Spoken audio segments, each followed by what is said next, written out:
Okay, well, I hope you can hear this and see this.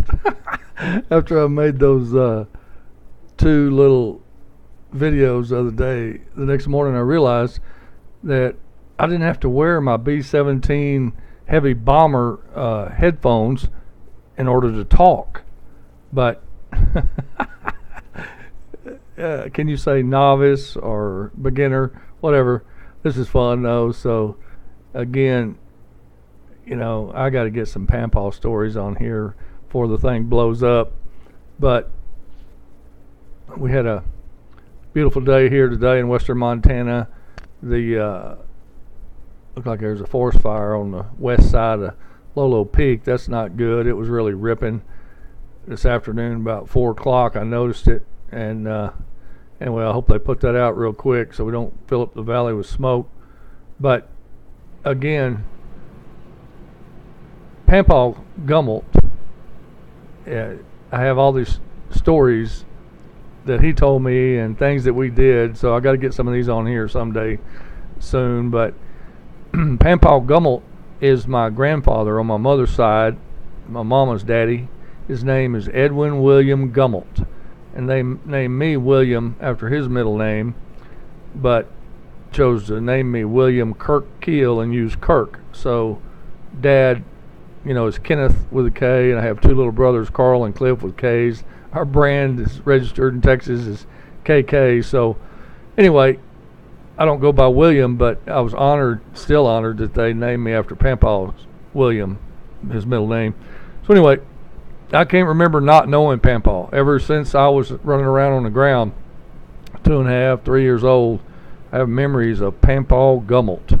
And people say, Pampaw, what is that? What is that? Well, that's what they were calling him. I already had older cousins that were his grandsons, and they were calling him Pampaw. So when I first met him, and he, he gave me a shotgun and a 22 to shoot that day, just for the day, I wasn't going to tell him he ought to change his name to Grandpa or, something else. But anyway, Pampaw Gummelt, we had so many great times, and he was the happiest man I ever met. He never smoked a cigarette, never tried tobacco, never touched any alcohol. He was a deacon in the Baptist church in Waco, and he's one of the only adults that I ever knew in my young life that would come back to you later in the day or the next day and apologize to you for losing his temper or whatever earlier and say, I was wrong to do that. You were right about something. So I was just shocked to see an adult do that, for one thing. But anyway, Pampaw told me when I was a little kid, I don't know, maybe 6 years old, we were over at his house, and he said, boy, every day you spend hunting and fishing doesn't count against the total number of days in your life. I said, what? And he said, yeah, it's a free day. I said, well, let's go hunting then. And he said, well, it's raining and there's no season open. And I said, but yeah, you just said though. So he took me and my daddy rabbit hunting in the rain right then. And we did that. I'm sorry, my nose itches, but we did that all the time. Every time you turn around, every time you saw Pampaw Gummelt coming, it was like Santa Claus. It's going to be good. He had 10 boxes of shells for you before dove season. He gave you a new shotgun when you were 12, a deer rifle when you were 14. They came back from Europe one time, brought everybody Omega watches, and then they sent me and my two favorite cousins to Europe when we were 17. We had a blast. But anyway, that day, Pampaw said, but it's raining and there's no season open. He took me and Dad out to some land he owned where Loop 340 would eventually go through. Government took that land away from him, but he took us rabbit hunting in the rain. We had a blast. Shot some rabbits and came on home, came back, and we'd fry rabbits. We'd fry up, he had 4 truck stops and money, but they would still fry up squirrels. Mama and Aunt Alice. Pampaw was a big cook, but just every day you spend hunting and fishing doesn't count against the total number of days in your life. And I think that goes for snow skiing, camping, getting out in the woods, getting out in nature, doing the thing you love to do. It just gives you a free day. Doesn't count. And we spent a lot of days hunting and fishing, and some of the best times I ever had in my life didn't cost very much, but it was with Pampaw and my cousins and uncles and my dad down in the Gulf of Mexico on a pier with 300 yards behind you was Padre Island, and the very front of the pier had the Intercoastal Canal running right in front of it.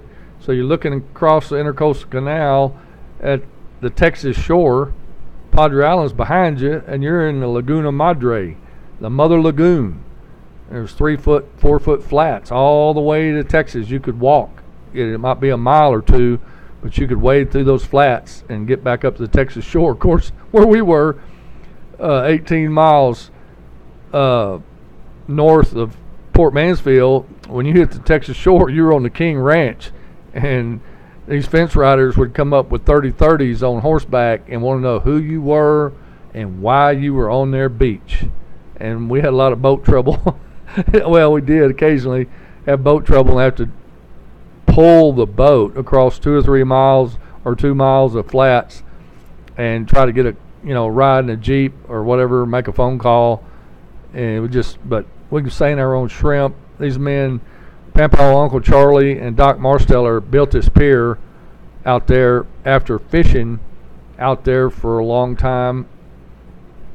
It was about 60-something miles south of Corpus, but they were catching fish at first just wading out in the water. They put this big old 400-pound gasoline generator on Padre Island and run wires way out to a big old pole they stuck in the ground, had 4 steel beam headlights on it, 4 or 5 maybe, I can't remember, but big old steel beam car headlights, and they'd shine those lights out into that Intercoastal Canal, deep water that they had to dredge out all the time.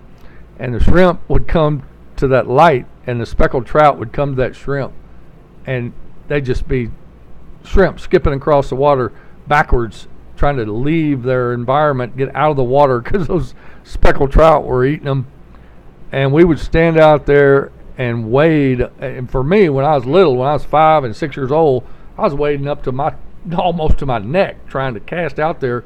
And we had a tow sack tied to us that had, wounded trout bleeding in it, and then a 5-gallon minute bucket tied on the other side that had live shrimp in it.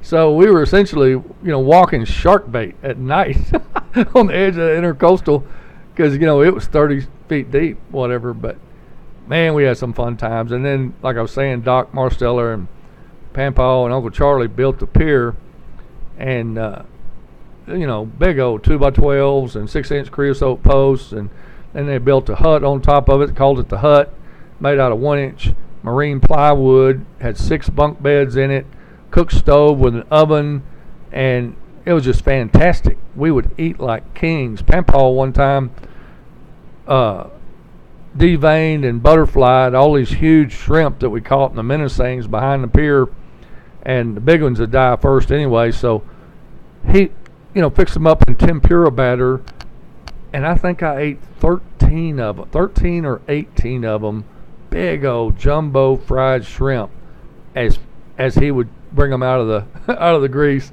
And I just foundered myself and then laid up on a bunk with that ocean breeze, and the windows were 4x8 sheets of plywood. They'd open up the entire sheet of plywood that's screened in, and they'd slam it. When you lift it up so high, the wind would blow it up against the hut, and they'd drive a 16-penny nail in it, and that's the way it stayed open for 2.5, 3 days. You'd fish as long as your ice lasted. And I'll get back to this story later on, but life's good. Keep the faith, brothers. I think we got to stand up and applaud our new president and help him to secure our country once again, and fight the government-controlled media. That I knew it was government-controlled. I have a master's degree in sociology with an emphasis in criminology, so I studied a lot of sociology and criminology, and knew that the media was biased, and it wasn't until the uh, Republican convention I wanted to see what it looked like on TV, and I've got an antenna. I get about 15 channels. And I looked, I just want to see it. I didn't want to listen to politicians, for an hour or whatever, because they're probably going to make up some stuff. But I wanted to see Donald Trump, see what he looked like. And out of all my 15 channels, it was on one side PBS channel. And then I had to listen to the PBS libtard, discussion after everybody talked. Now I couldn't listen to that. Anyway, flash to Democratic National Convention. I wanted to see what it looked like. I didn't want to hear what's her name or, see a picture of her or anything, the socialist, communist guy running for president of the United States against the criminal. And I didn't, but it was on every station. It was on all 4 major networks and, 2 or 3 PBS stations. And I just went, wow, the media is gone, man. It's paid for. They're gone, paid for, bought and sold. So I encourage you to, look at YouTube. Trump bypasses the corrupt media and will post things on YouTube and on his websites and Twitter and things like that. And I think that's just a great idea. Great idea. So, meanwhile, back at the ranch, I got to get my little camera going so I can go up in the woods and shoot some video up there. Till then, I hope you're having a great day. Adios. Oh, I got to figure out how to turn this off too. Let's see. All right, now, adios mañana.